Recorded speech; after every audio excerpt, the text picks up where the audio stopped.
T'es tendu comme une crabe. Bonjour et bienvenue sur le podcast Faut se détendre. Je suis votre hôte Charlotte, je suis sophrologue, prof de yoga-thérapie en devenir et exploratrice de pratiques bien-être et développement personnel. Dans ce podcast, je vous partage des éléments de réflexion sur des sujets abordés en cabinet ou en séance collective et aussi sur des tendances et des actualités bien-être et santé. Bonne écoute! Dans l'épisode d'aujourd'hui, je vous donne tous les secrets pour avoir une communication bien foireuse. Épisode évidemment à prendre très second degré. Alors l'idée aujourd'hui, voici quelques conseils pratiques pour avoir une communication fort difficile. Alors d'entrée de jeu, donc attaquer par un sujet, une question qui met l'autre en difficulté, qui le rend coupable d'avoir fait soit pas comme il faut, soit de n'avoir pas fait, soit de ne pas avoir fait assez. Faire des bonnes généralisations très vastes en disant on, employer le tu qui tue sans jamais parler de soi dans la conversation.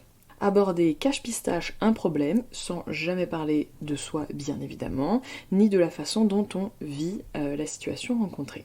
Ensuite, je vous conseillerais de bien couper la parole, de bien empêcher l'autre d'exposer son point de vue, et puis de toujours créer de l'opposition dans son discours. Plus sournois mais parfait pour envenimer une situation, c'est s'arranger pour dire à quelqu'un d'autre qui n'a rien à voir ce que je ressens à propos de la situation. Ensuite, se mettre en tête que l'autre n'a que des mauvaises intentions envers soi.